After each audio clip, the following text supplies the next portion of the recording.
if you're going to hire a fractional CFO, look for someone that's been a CFO. And if they haven't been a CFO officially, have they had another senior seat on a finance team? What you don't want to do is hire a fractional CFO that was a controller before, unless... You're listening to Kerry Lutz's Financial Survival Network, where you get valuable information you just can't find anywhere else. To thrive in today's trying times, you need the Financial Survival Network, now more than ever. Go to financialsurvivalnetwork.com and get your free newsletter and gift. Financial Survival Network, now more than ever. And welcome. You are listening to and watching the Financial Survival Network. I'm your host, Kerry Lutz. Well, you've heard of timeshares, fractional vacation home ownership. You heard of fractional jet ownership. Well, we're going to talk to a fractional CFO.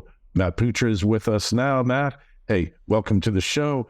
So I guess in order to be a fractional CFO, you must have been a CFO at some point, right? Yes, and that's actually not that common among fractional CFOs that are out there. I was appointed by a board, and I was a CFO for 5 years of a private equity group, and then just didn't want to do the corporate grind anymore, so broke off, and now I serve, between myself and other CFOs in our company, we serve 25 clients around the world. That's great. And so a lot of this is done remotely, obviously. Oh yeah, mostly, yeah. Right, which is easier now than ever before, right? It's no problem, yeah. We there's a bunch of clients we've never even met before in person. Right. So you're taking on a client, the first thing you obviously have to do is review their systems and make sure that you actually can do it remotely, right? Mm-hmm. Yeah, well, definitely. Yeah. I mean, we have onboarding is an 8-week sprint with us. And so we dive into all kinds of stuff in those 8 weeks, and it's kind of brutal, honestly. But at the end of the 8 weeks, you come out of that with us knowing everything that we need to know, and a financial model and a plan and a path to get to where you want to go.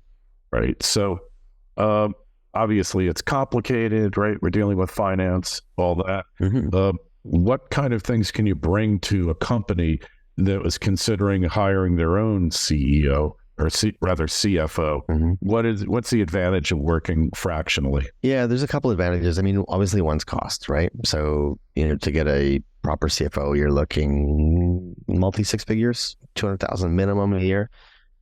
We can deliver you a full finance team for most companies for, if you want a full-time, like 150 grand a year, for a full, like bookkeeper, controller, and a fractional CFO. You'll get everything you need, nuts and bolts, bookkeeping, reporting, and all of that. The other thing that you get with us that you don't get with somebody else is we see many companies, we see what the market's doing, we see what a number of people are doing. And so then we can sort of compare you to others in your industry and tell you where you might land in terms of metrics or KPIs. We can share some things, not everything, but we can share some things about what we're seeing that's working. Whereas if your CFO is in your own company and nowhere else, there's a limited market view that they'll have. So you can benchmark and show them industry-wide comparisons. So a lot of the companies you onboard with, mm-hmm. they're having issues, right? They might have had a CFO they lost or parted company with because they weren't happy with performance. The company might be lagging in performance. How do you do it? Like, how do you get perspective and help them turn the company around effectively? Yeah. So the very first thing that I do is we build a financial forecast. So I look at their fundamentals, I look at KPIs, I look at growth drivers, I look at the teams, all these things. And I map it all into financial forecasts. So it's a month by month profit and loss statement, balance sheet, cash flow statement over 5 years into the future. Because what I want to see is if they continue operating the way they are today, what does it all mean? Where does it all go? So I take into account their growth forecasts and all of this stuff. And I say, well, what does this look like? From there, of course, I have to add, based on what I know of the market, is this growth plan realistic or not? Or is it going to cost more than they think? And so then I add our own sort of industry knowledge to it. And then I can see what spits out. Is that what you want? Is it not? Is there risk? Where is the risk? And so that's where I start with everything is we build a financial model. Mm-hmm. From there, when we're talking about fixing things, we got to look for profit leaks. So are they managing marketing correctly? Have they negotiated payment processing? Do you have staff that don't know what they're doing or redundant? how are departmental budgets being managed, who reports on this. And so there's a lot to do. But we use the P&L and the forecast to help us identify where to start. The other thing that we do is we create a risk register with the leadership team where we embed with. So we just go and we get, okay, what's all the risks? What do you think they are? And then we map them against what's the most likely and the most impactful risks. Mm-hmm. And between that and our financial reviews and our audit that we do, we sort of identify what are the top areas to work on first. And then we just start working on the topmost areas where we think there's either opportunity or risk, and, eventually work our way through those. But it's been working. I mean, there's one client we joined and I paid for myself for 2 years within the first 3 weeks by just identifying that they were mismanaging, some ad budgets and whatnot. So when you delve into the companies, you usually able to save them money?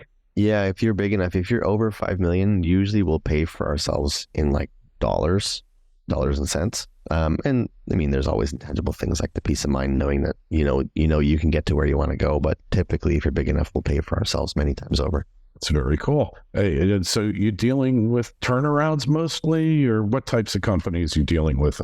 Maybe that type of thing. I'd say there's 3 big ones. So one is turnarounds. Hey, we're in trouble. Help us get out. The other is we want to raise money, or we've just raised money. Help us accelerate. And the other is here's where we are. Here's where we want to go. How is it that we're going to get there? Those are the 3 main things that we do.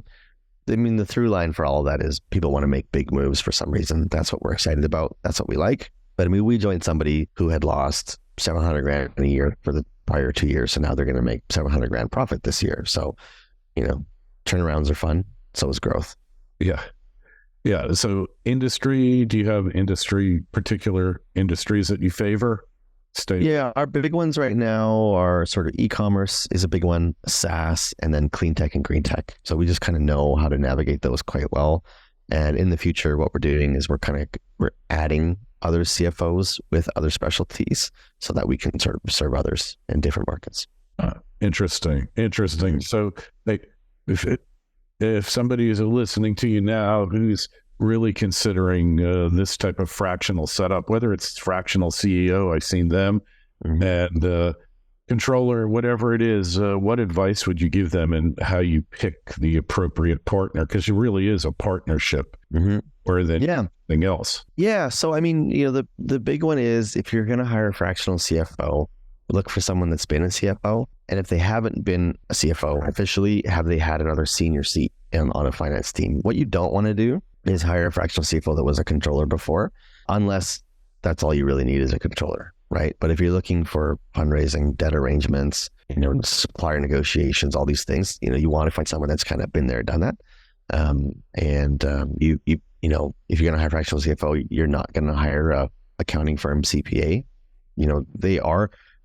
They will give you value, but not in the same way as if you're really looking to make some moves and figure some things out.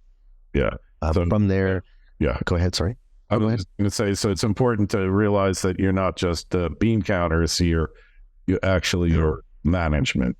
Oh yeah. I mean, I've at this point now, I've been an executive for 10 years, pretty high level. And I work with one company, for example, we're doing multinational expansions and restructuring, global restructurings. So we play at a high level here.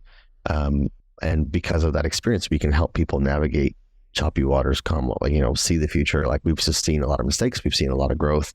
You know what we're doing. And then the other thing I would say is if you're going to hire somebody, ask them about their experience in your industry with companies like yours. Have they succeeded? How have they done? Have they been effective? And then, really, maybe call some people, figure out who they know and find a way to get some reviews from people that they know. Back channel is often great if you can. But finding a service provider is very difficult to know what you're getting into until you really get into it, because it's the same with marketing agencies. It's the same with accountants. It's like, do the best you can, make the best call that you can. But again, I would say, look at their lived experience, look at their successes in market, and then make your gut decision from there. Makes a lot of sense here. Matt, really appreciate your stopping by. Can you tell us where we find you on the web, how we connect with you? Absolutely. So the website is 8x.co, EIGHTX.co. And you can find me on LinkedIn at Matt Putra. Just search my name and we can chat on there. All right. And the links are in the show note to this interview on financialsurvivalnetwork.com. Just go there. While you're there, sign up for your free newsletter. Matt, appreciate your stopping by and very enlightening. Hey, if you got a question for Matt or myself, you can always send me an email, kl@kerrylutz.com. Matt, appreciate you coming on. And hey, we'll be talking to you. Thank you so much, Kerry. Thanks for listening to Kerry Lutz's Financial Survival Network, your solution to today's trying times. For the latest, go to financialsurvivalnetwork.com. Financial Survival Network, now more than ever.